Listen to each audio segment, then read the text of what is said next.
ನಮಸ್ಕಾರ, ನೀವು ನೋಡ್ತಾ ಇದ್ದೀರಾ ನ್ಯೂಸ್ ಫಸ್ಟ್ ಲೈವ್. ನಾನು ಮಧುಸೂದನ್. ಮೊದಲಿಗೆ ಹೆಡ್ಲೈನ್ಸ್. ಪ್ರಜ್ವಲ್ ಪೆನ್ ಡ್ರೈವ್ ಕೇಸ್ನಲ್ಲಿ ಎಸ್ಐಟಿ ತನಿಖೆ ಚುರುಕು. ಪ್ರೀತಮ್ ಗೌಡ ಆಪ್ತರಿಗೆ ಸೇರಿದ ಸ್ಥಳಗಳಲ್ಲಿ ದಾಳಿ ವೇಳೆ 10 ಪೆನ್ ಡ್ರೈವ್, 1 ಹಾರ್ಡ್ ಡಿಸ್ಕ್ ಪತ್ತೆ. ಎಲ್ಲ ಸೀಸ್ ಮಾಡಿ ಎಫ್ಎಸ್ಎಲ್ಗೆ ರವಾನಿಸಿದ ಎಸ್ಐಟಿ.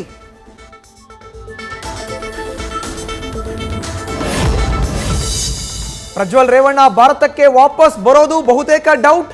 ರೆಡ್ ಕಾರ್ನರ್ ನೋಟಿಸ್ ಕೊಟ್ಟರು ಪತ್ತೆ ಹಚ್ಚೋದು ಅಷ್ಟು ಸುಲಭವಲ್ಲ. ನೋಟಿಸ್ ಜಾರಿಗೂ ಇವೆ ಹಲವು ಅಡಚಣೆ.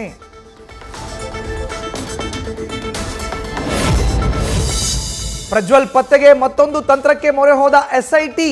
ಹಾಸನದಲ್ಲಿ ಬ್ಯಾಂಕ್ ಅಧಿಕಾರಿಗಳ ಜೊತೆ ಸಂಪರ್ಕ. ಕ್ರೆಡಿಟ್ ಕಾರ್ಡ್, ಡೆಬಿಟ್ ಕಾರ್ಡ್ ಮೇಲೆ ತನಿಖಾಧಿಕಾರಿಗಳ ನಿಗಾ.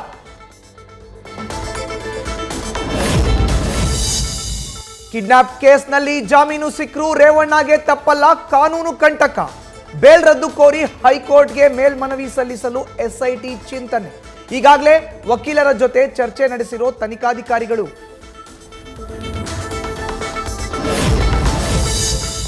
ರೇವಣ್ಣಗೆ ಬೇಲ್ ಮೇಲೆ ರಿಲೀಸ್ ಆಗ್ತಿದ್ದಂತೆ A2 ತೀವ್ರ ವಿಚಾರಣೆ. ಸಂತ್ರಸ್ತೆಯನ್ನ ಬೈಕ್ನಲ್ಲಿ ಕರೆದೊಯ್ಯಲು ಸೂಚಿಸಿದ್ಯಾರು, ವಿಡಿಯೋ ಮಾಡಿದ್ಯಾರು ಅಂತ ಎಸ್ಐಟಿ ಪ್ರಶ್ನೆ. ಸತೀಶ್ಗೆ ಸಹಕಾರ ನೀಡಿದ ಆರೋಪದ ಹಿನ್ನೆಲೆ 3 ಬಂಧನ. ಹೊಳೆನರಸೀಪುರದ ಲೈಂಗಿಕ ದೌರ್ಜನ್ಯ ಕೇಸ್ ತನಿಖೆ ಚುರುಕು. HD ರೇವಣ್ಣ ವಿಚಾರಣೆ ಮಾಡಲು ಎಸ್ಐಟಿ ತಯಾರಿ. ಇದೇ ವಾರದಲ್ಲಿ ನೋಟಿಸ್ ಕೊಟ್ಟು ವಿಚಾರಣೆ ಮಾಡೋ ಸಾಧ್ಯತೆ.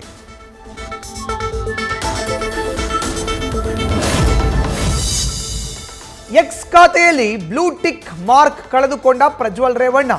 ಪ್ರಜ್ವಲ್ ಖಾತೆಯಲ್ಲಿ ನೀಲಿ ಬಣ್ಣದ ಮಾರ್ಕ್ ಮಾಯ. ಯಾವುದೇ ಕಾರಣ ನೀಡದೆ ಏಕಾಏಕಿ ರದ್ದು ಮಾಡಿದ್ದ ಎಕ್ಸ್ ಕಂಪನಿ.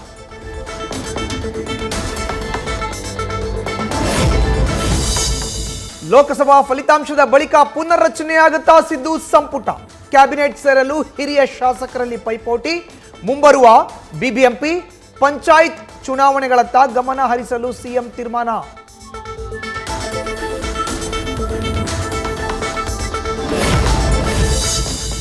ಒಗ್ಗಟ್ಟಿನಿಂದ ಕಾಂಗ್ರೆಸ್ ಎದುರಿಸಲು ಸಜ್ಜಾದ ಬಿಜೆಪಿ ಜೆಡಿಎಸ್. ಮುಂದಿನ ವಿಧಾನಸಭಾ ಚುನಾವಣೆವರೆಗೂ ಮೈತ್ರಿ ಸಮನ್ವಯದಲ್ಲಿ ಕೊರತೆ ಆಗದಂತೆ ಎಚ್ಚರಿಕೆ. ರಾಜ್ಯದ ಬಿಜೆಪಿ ನಾಯಕರಿಗೆ ಹೈಕಮಾಂಡ್ ನಾಯಕರ ಸೂಚನೆ. ವಿಧಾನ ಪರಿಷತ್ನ 6 ಸ್ಥಾನಗಳ ಚುನಾವಣೆಗೆ ನಾಮಪತ್ರ ಸಲ್ಲಿಸಲು ಇಂದು ಕೊನೆಯ ದಿನ. ಮೇ 9ರಿಂದ ನಿನ್ನೆಯವರೆಗೂ ಒಟ್ಟು 29 ಅಭ್ಯರ್ಥಿಗಳು ಉಮೇದುವಾರಿಕೆ ಸಲ್ಲಿಕೆ. ನಾಮಪತ್ರ ಹಿಂಪಡೆಯಲು ಮೇ 20ರಂದು ಕಾಲಾವಕಾಶ. ಜೂನ್ 6ರಂದು ಫಲಿತಾಂಶ. ಒಂದೆಡೆ ಬಿಜೆಪಿಯಿಂದ ಡಾಕ್ಟರ್ ಇಸಿ ನಿಂಗರಾಜೇಗೌಡ ಹೆಸರು ಪ್ರಕಟ. ಮತ್ತೊಂದೆಡೆ ಜೆಡಿಎಸ್ನಿಂದ ಬಿಫಾರ್ಮ್ ಪಡೆದ ವಿವೇಕಾನಂದ. ಇಬ್ಬರಿಗೂ ಸೆಡ್ಡು ಹೊಡೆದು ಬಂಡಾಯ ಬಾವುಟ ಹಾರಿಸಿದ ಶ್ರೀಕಂಠೇಗೌಡ. ದಕ್ಷಿಣ ಶಿಕ್ಷಕರ ಕ್ಷೇತ್ರದ ಮೈತ್ರಿಯಲ್ಲಿ ಬಗೆಹರೆಯದ ಗೊಂದಲ.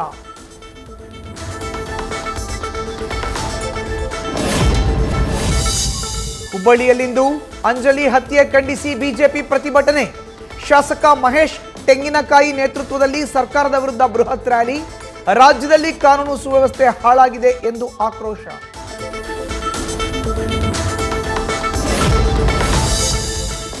ಬೆಂಗಳೂರಿನ ಕೆಂಗೇರಿಯಲ್ಲಿ ಮನೆ ಓನರ್ ಕೊಲೆ ಪ್ರಕರಣ.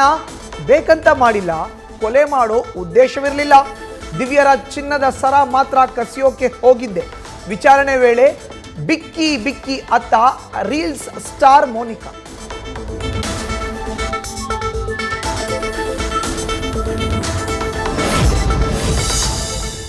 ಬ್ಯಾಗ್ ಸ್ಕ್ಯಾನ್ ಮಾಡ್ತೀನಿ ಅಂತ ಬಂದವನು ಬ್ಯಾಗ್ ಸಮೇತ ಜೂಟ್. ಕೆಂಪೇಗೌಡ ಮೆಟ್ರೋ ಸ್ಟೇಷನ್ನಲ್ಲಿ ಕಣ್ಮುಚ್ಚಿ ತೆರೆಯೋದ್ರಲ್ಲಿ 2 ಮೊಬೈಲ್, ಬ್ಯಾಗ್ ಜೊತೆ ಎಸ್ಕೇಪ್. ವೃದ್ಧೆಯರು ತಮ್ಮೂರಿಗೆ ಹೋಗಲು ನ್ಯೂಸ್ ಫಸ್ಟ್ ನೆರವು.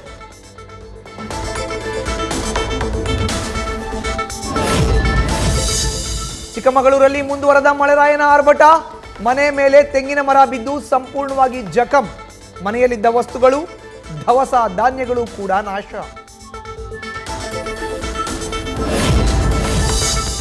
ರಾಜ್ಯದಲ್ಲಿ ಮುಂದಿನ 5 ದಿನ ಮಳೆ. ಹಲವು ಜಿಲ್ಲೆಗಳಲ್ಲಿ ಯೆಲ್ಲೋ ಅಲರ್ಟ್. ಬೆಂಗಳೂರಿನಲ್ಲಿ ಬೆಳ್ಳಂಬೆಳಗ್ಗೆ ಕೂಲ್ ವೆದರ್.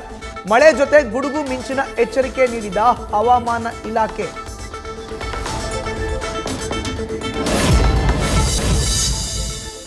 ಪತ್ನಿಗೆ ಹೆದರಿಸಲು ಹೋಗಿ ಜಿಮ್ ಟ್ರೈನರ್ ಸುಸೈಡ್.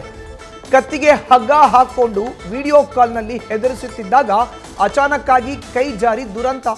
ಬಗಲಗುಂಟೆ ಠಾಣಾ ವ್ಯಾಪ್ತಿಯ ದಾಸರಹಳ್ಳಿಯಲ್ಲಿ ಘಟನೆ.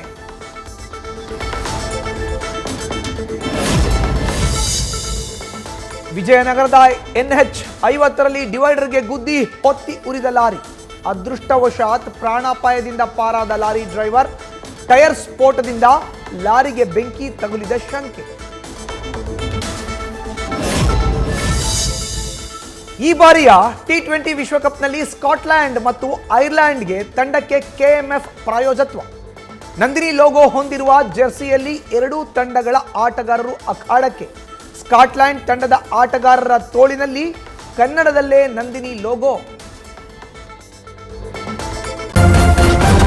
ನ್ಯೂಸ್ ಫಸ್ಟ್ ನಿರ್ಭೀತಿಯಿಂದ ನಿಮ್ಮ ಪರವಾಗಿ.